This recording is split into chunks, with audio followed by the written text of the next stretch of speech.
Bismillahirrahmanirrahim. Assalamualaikum warahmatullahi wabarakatuh. Hai anak-anak, apa khabar semua anak-anak? Selamat menyambut awal Muharram. Okey. Sambutan awal Muharram kami buat pada hari semalam di Sekolah Agama Bukit Kuari daripada unit section co-curriculum Sekolah Agama Bukit Kuari.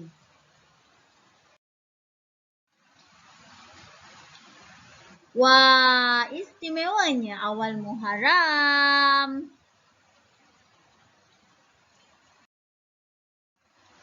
Apa itu awal Muharram anak-anak?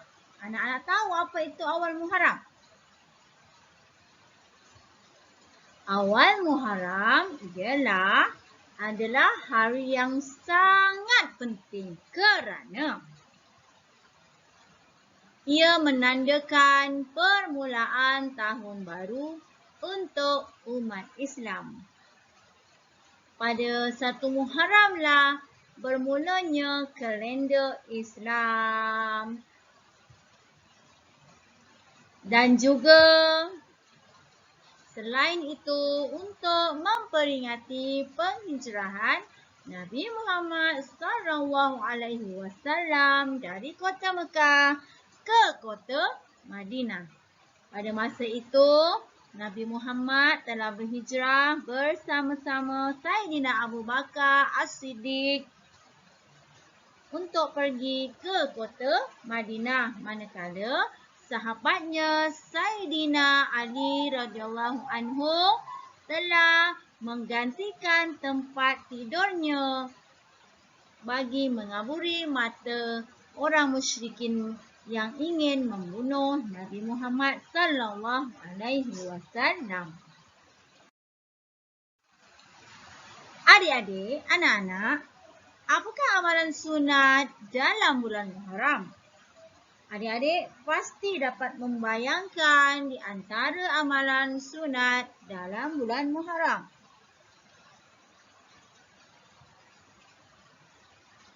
Ya, betul adik-adik. Di antaranya ialah berpuasa. Adik-adik, dalam Islam dianjurkan dalam bulan Muharram digalakkan berpuasa. Adik-adik akan mendapat pahala sunat berpuasa. Jom kita berpuasa pada 1 Muharram. Yang kedua, solat sunat dan berzikir. Pelbagai solat sunat yang anak-anak boleh lakukan seperti solat sunat hajat, solat sunat taubat, solat sunat istikharah, tahajud, duha dan lain-lain lagi. Selain itu juga anak-anak boleh berzikir, bertahlil, bertahmid, bertasbih kepada Allah Subhanahu Wa Taala dan berselawat kepada Nabi Muhammad sallallahu alaihi wasallam. Besar pahalanya anak-anak dalam bulan Muharram ini. Yang ketiga, marilah kita membaca doa akhir tahun pada 30 Zulhijjah. Pada tahun ini kita akan membaca doa akhir tahun pada 29 Zulhijjah. Jadi, sebelum solat maghrib pada penghujung waktu asar, anak-anak, marilah kita membaca doa akhir tahun bersama-sama dengan ibu dan ayah anak-anak. Pahalanya sangat besar anak-anak. Mohonlah pada Allah apa yang anak-anak inginkan. Yang keempat, jika ada doa akhir tahun, pasti ada doa awal tahun. Kita digalakkan, disunatkan membaca doa awal tahun selepas solat maghrib sebanyak 3 kali. Kita mohon pada Allah SWT, semoga Allah kuatkan iman kita jadi hamba yang soleh dan solehah ya anak-anak.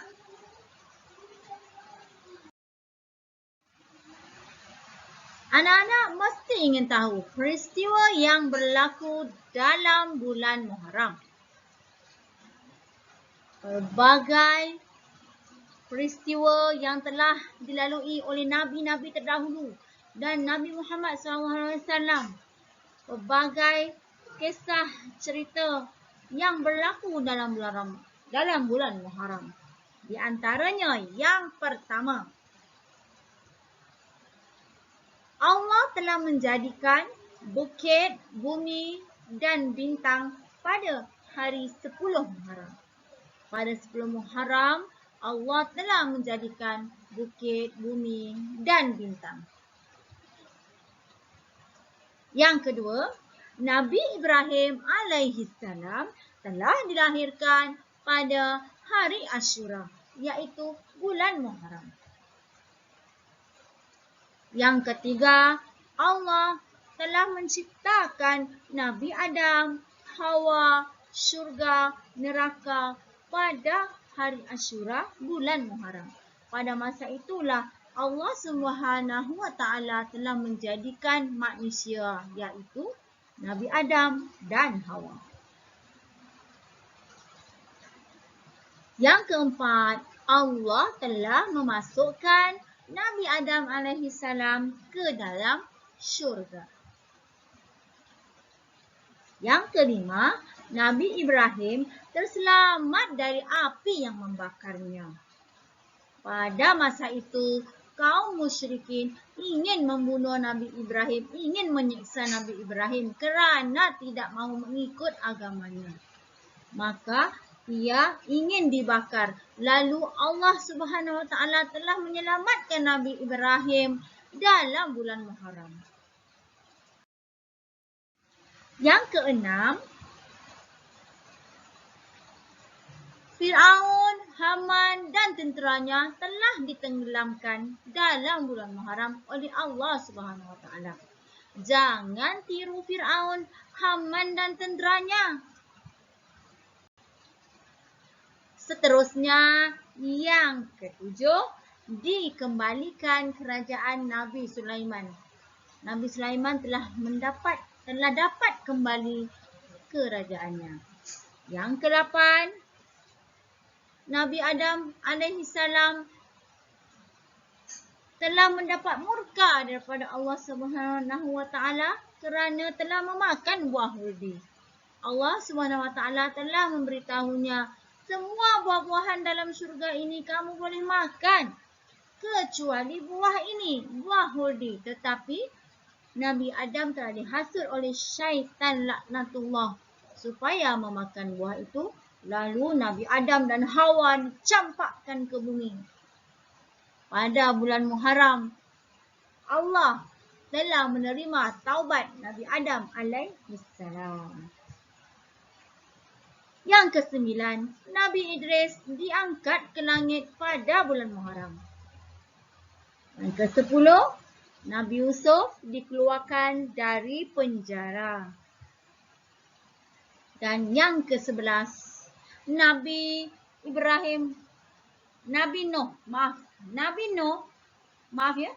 Nuh telah diselamatkan daripada bah yang besar. Menaiki bahtera yang dibuat yang dikatakannya gila. Pada masa zaman Nabi Nuh membuat bahtera dikatakan gila. Apabila telah selesai membuat bahtera, dibalingkan bahteranya najis. Lalu mereka yang telah membaling najis ke bahtera Nabi Nuh tadi telah mendapat sakit, gatal-gatal yang teruk. Kemudian lalu ubatnya kena menggunakan najis yang telah dibalingkan di bahtera Nabi Nuh, lalu menjadi bersih semula bahtera Nabi Nuh. Dan Nabi Nuh, isteri dan anak-anaknya tak mahu mengikutnya menaiki kapal bahtera tersebut. Lalu terselamatlah Nabi Nuh dan pengikutnya dan berlabuh di Bukit Judi. Ya anak-anak, pengajaran daripada kesimpulan cerita sambutan awal Muharram kita pada hari ini, bahawasanya kita beramallah mengikut kemampuan diri anak-anak.